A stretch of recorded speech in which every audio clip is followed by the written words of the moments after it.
Welcome back to Join Our Town. I'm your host, Zachary Bigley, and our next guest is Mr. Michael Thornton with New Heights for Youth. Thank you so much for joining us today. It's a pleasure. I appreciate the opportunity to share something that I'm very passionate about. Amen. Good.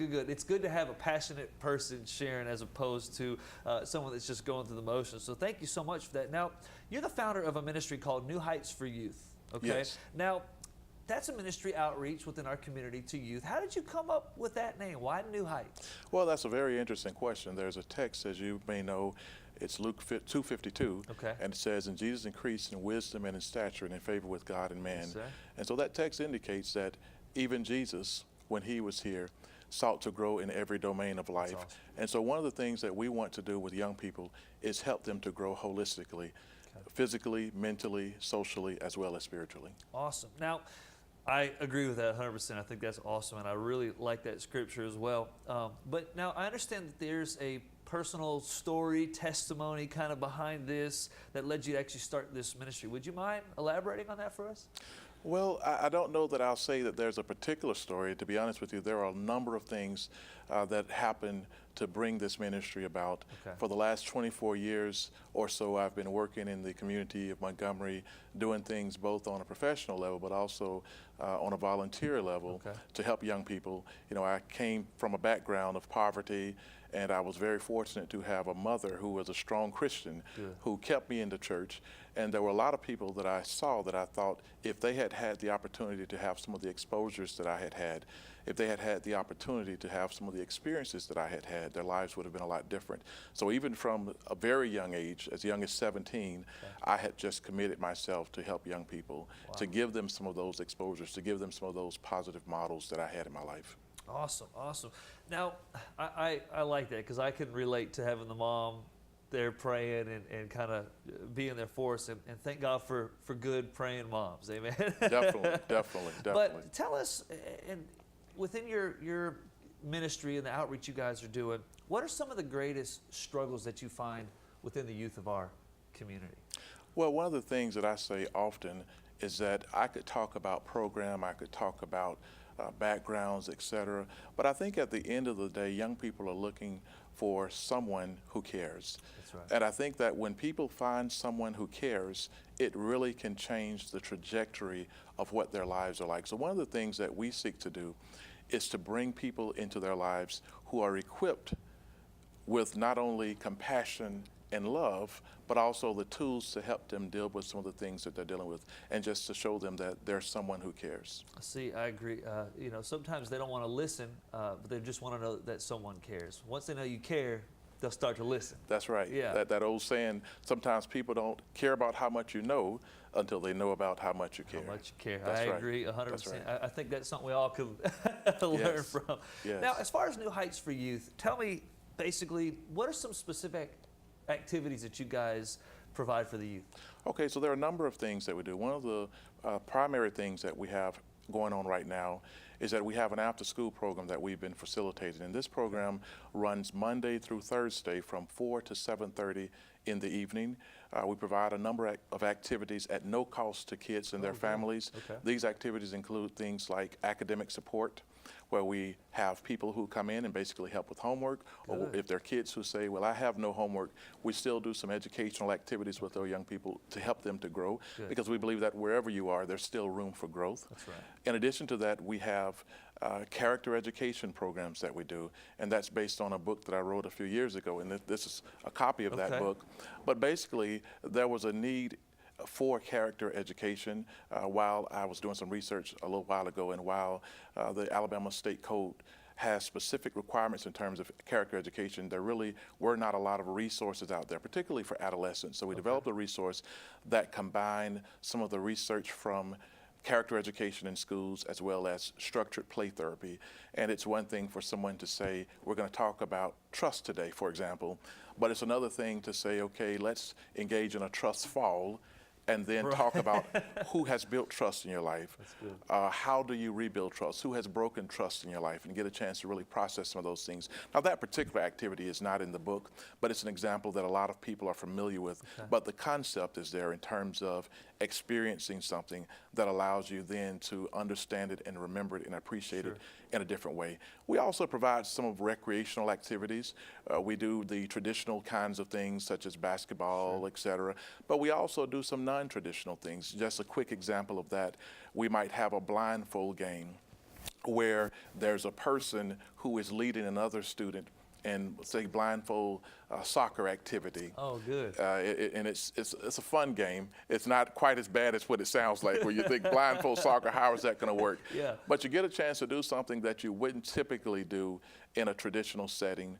And then often there are teaching moments for that, whether those teaching moments include things like following instructions, whether those teaching moments include things like what would it be like if you were blind all the time. So there are a lot of different teaching activities that we have with some of the activities as well.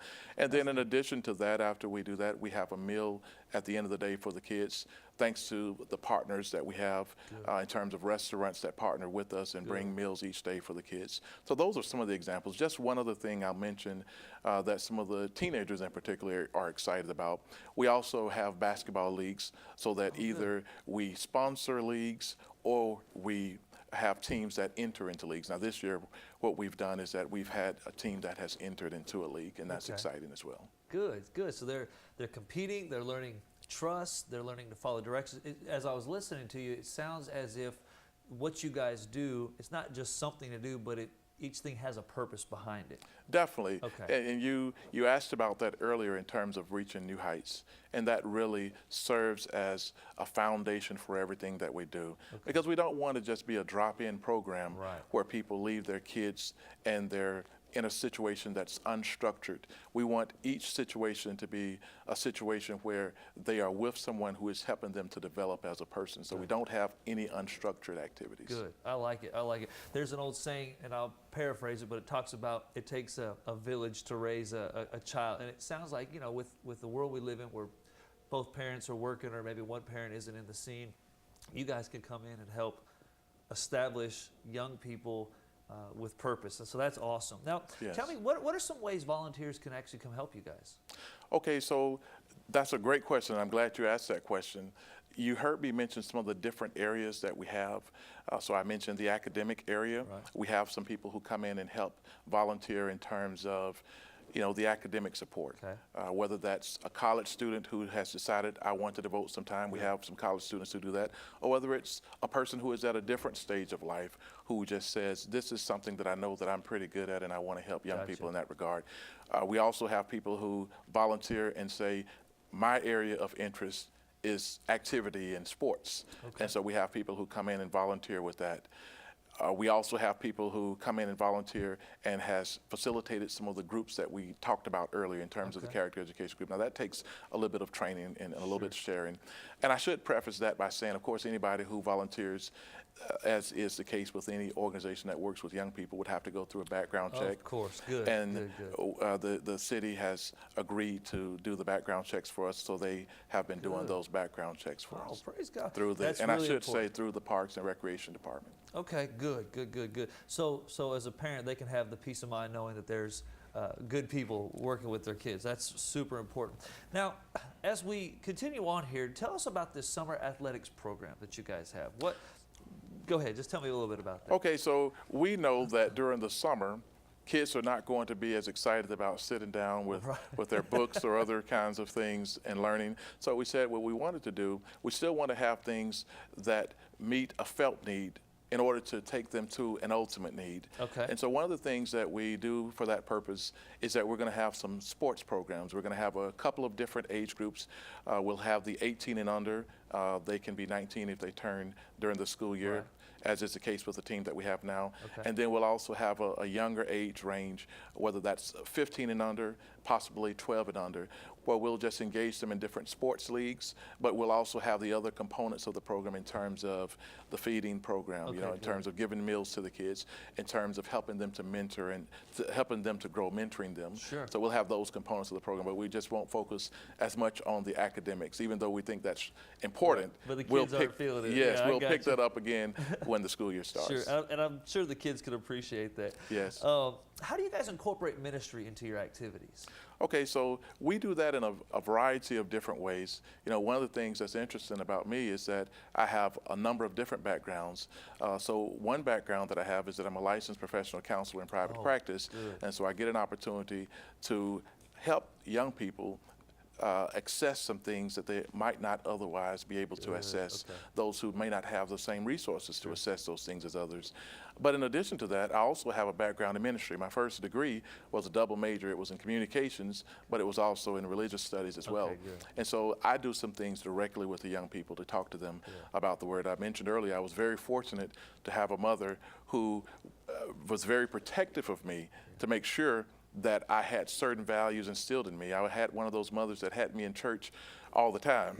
I was one of those people who, when the choir was singing, I was a little boy in the audience singing with the choir. Right. And so I bring some of that passion and some of that seriousness about the Word of God to the young people. But we also have other people who come in. We've been fortunate to have some other church ministries who have come in and share it with the young people as well. Sometimes it's good when a certain group hears all the time from That's one right. person to get a chance to hear from some different people as well. That's So we right. do both of those things. I like it. I like it. Now, as we get ready to wrap up, basically, I want to just give you an opportunity to tell the viewers how they can get on board, how they can volunteer, how they can help.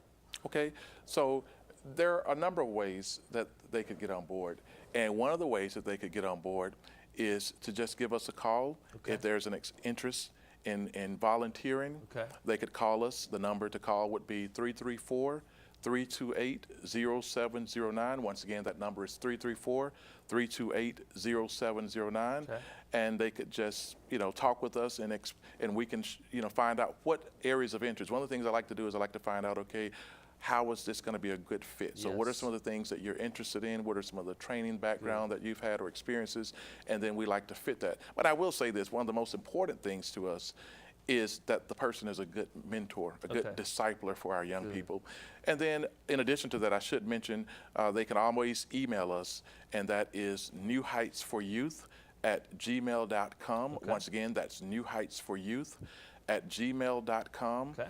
And so whether someone is wanting to volunteer, whether there's a parent who says, this sounds like a service that my kid could benefit from, and we're wanting our son or our daughter to participate in this program, they could contact us and let us know in that regard. Okay. And even if there are other partners who are interested in coming aboard and saying, we believe in this and we believe that this is something that we'd like to partner with, we always welcome additional partners as well. Amen. Well, thank you so much for your time. I appreciate Thank you you. being with us here on Join Our Town. And thank you as well for joining us today here on Join Our Town.